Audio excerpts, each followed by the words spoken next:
ఇది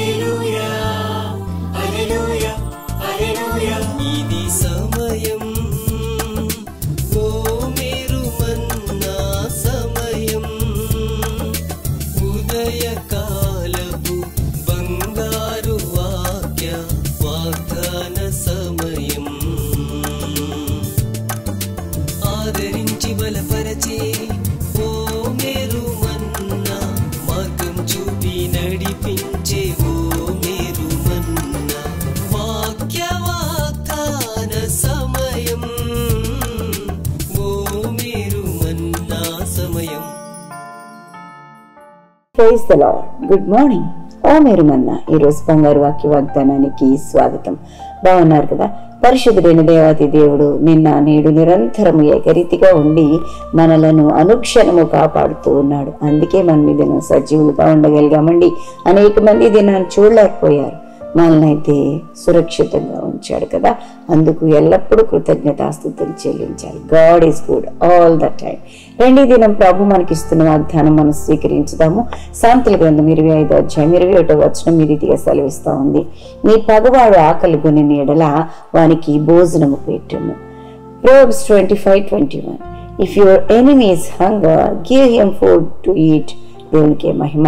పిల్లరా, ఈ మాటలు కనుక మనం చూస్తూ ఉంటే మరి పరిశుద్ధుడైన దేవాతి దేవుడు ఈ లోకంలో ఉన్నప్పుడు కూడా మనకి ఎన్నో మంచి హెచ్చరికలను ఇచ్చినట్లుగా మనం చూస్తున్నాం.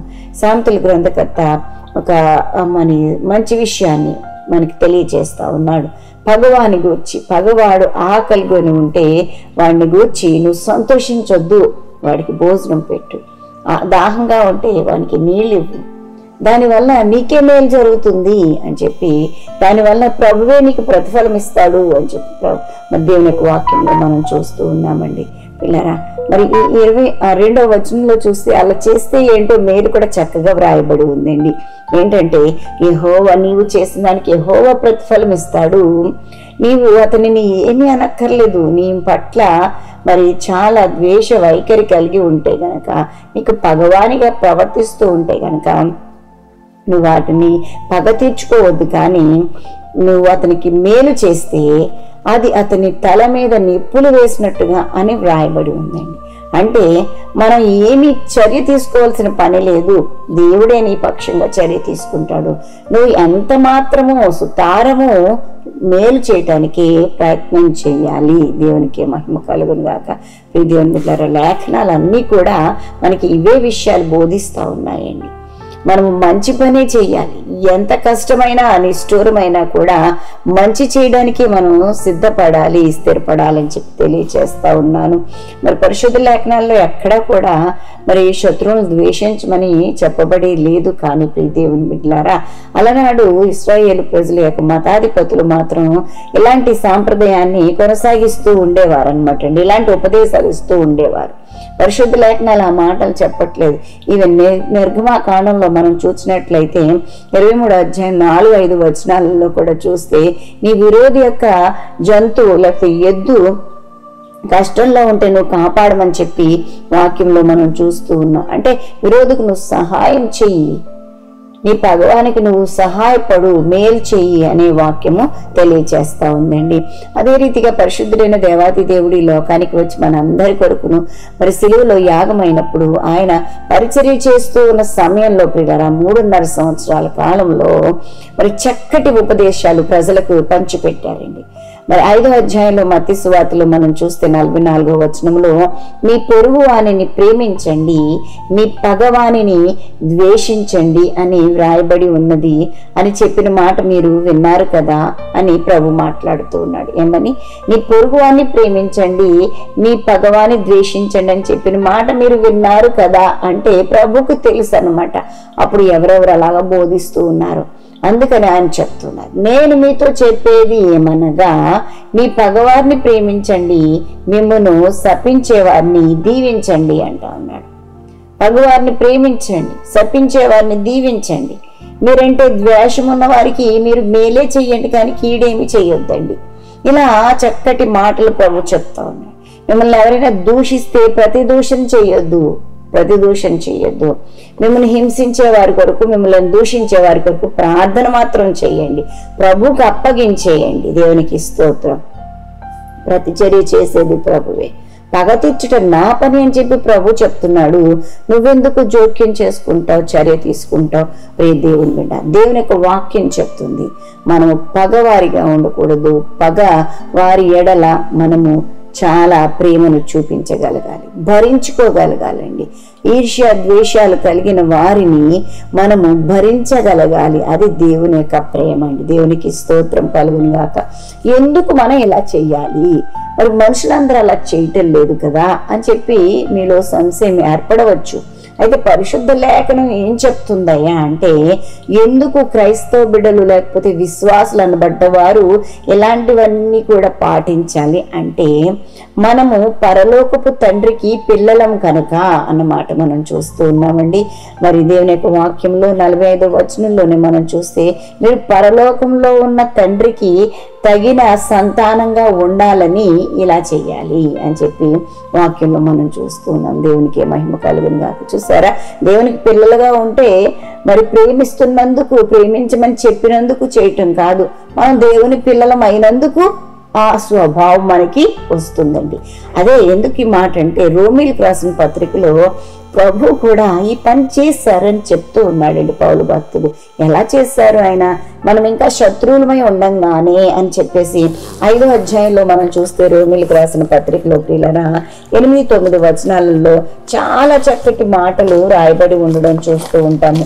5వ అధ్యాయం 8-9 వచనాలలో మరి ప్రత్యేకంగా 10వ వచనంలో, ఏలైనగా శత్రువులమై ఉండగా ఆయన తన కుమారుని మరణం ద్వారా మనము దేవునితో సమాధాన పరచబడినలా అన్నమాట. శత్రువులమై ఉండంగా అంటే మనము దేవునికి శత్రువులంగా వ్యవహరించిన కారణం చేత మనల్ని ఏమీ కూడా చర్య తీసుకోలేదు, శిక్షించలేదు అండి. ఇంకా ఆయన మేలే చేశాడు, మన పాపములను క్షమించాడు. 8వ వచనంలో, అయితే దేవుడు మన ఎడ తన ప్రేమను వెల్లడిపరచుచున్నాడు. ఎట్లనగా మనం ఇంకనూ పాపులమై ఉండగానే క్రీస్తు మన కొరకు చనిపోయాను. దేవునికి స్తోత్రం, హల్లెలూయా. కాబట్టి ప్రియ దేవుని బిడ్డలారా, నీవు నేను పగ తీర్చుకోకూడదు అండి. దేవుని యొక్క వాక్యం చెప్తుంది, పగవాడు ఆకలి కొనిన ఎడల వానికి భోజనం పెట్టమని చెప్తా ఉంది. మరి మనం ఇంకా చూసినట్లయితే 13వ అధ్యాయం అంతా కూడా ప్రేమను గురించి చాలా విషయాలు చెబుతూ అంటాడు కదా. 8-9 వచనాలలో 10 వచనం వరకు మనం చూస్తే, ఒకరినొకడు ప్రేమించుట విషయంలో తప్ప మరేమి విషయంలో ఎవరికి అచ్చి ఉండవద్దు అని చెప్పేసి దేవుని యొక్క వాక్యంలో చెప్పడం మనం చూస్తూ ఉన్నాం. చూసారు కదా ఎంత చక్కటి మాట. మనం ఎదుటి వారికి వేరే వేరే విషయాల్లో అచ్చి ఉంటాం, కానీ ప్రేమ విషయంలో అచ్చి ఉండాలి. ఎదుటివారు మిమ్మల్ని ప్రేమించకపోయినప్పటికీ మీరు ప్రేమిస్తూనే ఉండాలని చెప్పి వాక్యం మనతో మాట్లాడుతూ ఉందండి. పొరుగు వారిని ప్రేమించాలంట. పిల్లరా చూడండి, ఇలా చేస్తేనే మనం ధర్మశాస్త్రం నెరవేర్చినాం. మనం నెరవేర్చలేకపోతామనే ప్రభు వచ్చి దాన్ని నెరవేర్చారు. అయితే పిల్లలు, ఇక నుంచి నేను చేయవలసింది ఏంటంటే, ప్రభు చూపిన మాదిరికి మనము ప్రతిస్పందించాలని చెప్పి తెలియచేస్తూ ఉన్నాను. 10వ వచనంలో చూస్తే రోమీయులకు రాసిన పత్రికలోనే 13వ వచనంలో, ప్రేమ కలిగి ఉండుట ధర్మశాస్త్రమును నెరవేర్చుటయే, ప్రేమ పొరుగువానికి కీడు చేయదు అని పని చూస్తున్నాం పిల్లల. కాబట్టి ఎన్నో విషయాలు దేవుని యొక్క వాక్యంలో ఈ రోజున ప్రభు మాట్లాడుతూ ఉన్నాడు. నీ పగవాడు ఆకలిగా ఉంటే వానికి భోజనం పెట్టండి, దాహంగా ఉంటే నీళ్ళు ఇవ్వండి, ఎంతకంటే గొప్ప కార్యము ఏమీ ఉండదు అని చెప్పి దేవుని యొక్క వాక్యం మనతో మాట్లాడుతూ ఉంది. ఈరోజు మన పరిస్థితి ఎలా ఉందో ఒకసారి పరీక్షించుకోవాలి. అందరినీ ప్రేమిస్తూ ఉన్నామా? కొందరిని ప్రేమిస్తూ ఉన్నాము. మనం ఏ జాబితాలో ఉన్నామో ఒకసారి ఆలోచించాలి. మనం పరలోకపు తండ్రి పిల్లలమైతే కనుక మనకి ఎవ్వరూ ఏమి చెప్పక్కర్లొద్దండి. ఎందుకంటే ఆ ప్రేమతత్వము, ప్రేమ స్వభావం నీలో ఇమిడి ఉంటుంది. ఎవరు చెప్పకపోయినా మనం సాధారణంగానే ప్రేమిస్తూనే ఉంటామండి. శ్రమలు వచ్చినా, ఈర్ష్యలు వచ్చినా, ద్వేషాలు కనపడినా, పగవారిగా ఉన్నప్పటికీ కూడా, ఎవరున్నప్పటికీ, ఎలా ఉన్నప్పటికీ నీవు మాత్రము నీ ప్రవర్తన మార్చుకోకుండా ప్రభు వల్లనే ఉండడానికి మరి ప్రేమ సహాయం చేస్తుంది. దేవుని ప్రేమ సహాయం చేస్తుందని చెప్పడానికి సంతోషిస్తున్నాను. మనం నిత్యము పరలోకపు తండ్రి పిల్లలుగా ఉండి ఆశీర్వదించబడదాము. అటు విధమైన కృపా భాగ్యము ప్రభు మనందరికీ దయచేసి దీవించునుగాక. ఆమేన్.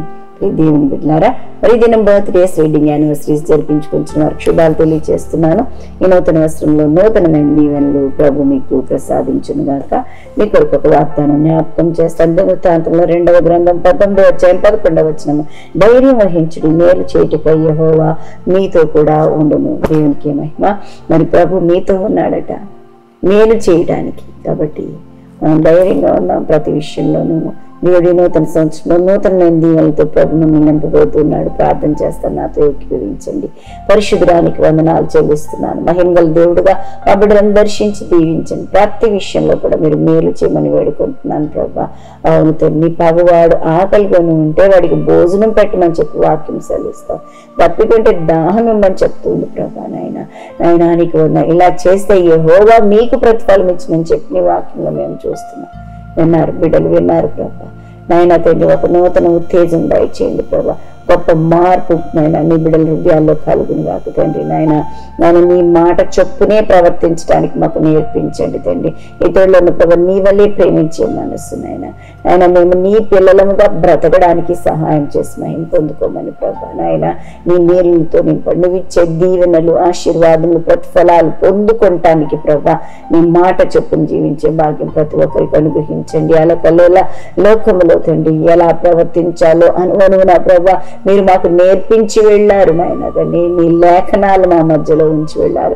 పరిశుద్ధాత్మ దేవుని యొక్క సహాయాన్ని మాకు అనుగ్రహించి వెళ్ళారు ప్రభా. నీకు స్తోత్రం.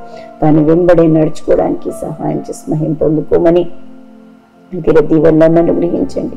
ప్రయాణాల్లో, పనుల్లో, ఉద్యోగ ధర్మాలు నిర్వర్తించడం మీ మీకు తోడుగా ఉంచండి. ఇంకా ఎవరైనా ఈ దినాన్ని బట్టి చీకులో, చింతలో, వ్యాధులు, కష్టంలో, ఇరుకులు, ఇబ్బందులు ఉంటే విడిపించండి, రక్షించండి, స్వస్థపరచండి, బలపరచండి ప్రభా. ప్రపంచ దేశాలు నెమ్మది, శాంతి, సమాధానాలు దయచేయండి ప్రభా. మా ఆంధ్ర రాష్ట్రం, తెలంగాణ రాష్ట్రాల్లో జ్ఞాపకం చేసుకోనండి ప్రభా. విపత్తుల నుంచి తప్పించమని వేడుకుంటున్నాను ప్రభా. నీ రక్షణ కవచాన్ని బిడ్డలపై ఉంచమని వేడుకుంటున్నాను ప్రభా. నాయన ప్రజలందరితో నీ సన్నిధి ఉంచమని నాయన ఇచ్చిన ఈ మంచి దినాన్ని బట్టి నీకు కృతజ్ఞతలు తెలియజేస్తూ ప్రభావ. మీరే పోషకుడిగా, సంరక్షకుడిగా, ఆలోచనకర్తగా ఉండండి. ఆయుష్, ఆరోగ్యం, గౌరవ ప్రభావంతో నింపి నడిపించమని యేసు నామం అడిగి వేడుకుంటూ ప్రార్థిస్తున్నాం తండ్రి. ఆమేన్.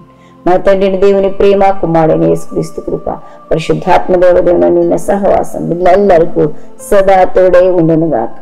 ఆమేన్. ఆమేన్. Have a wonderful day. God bless you all.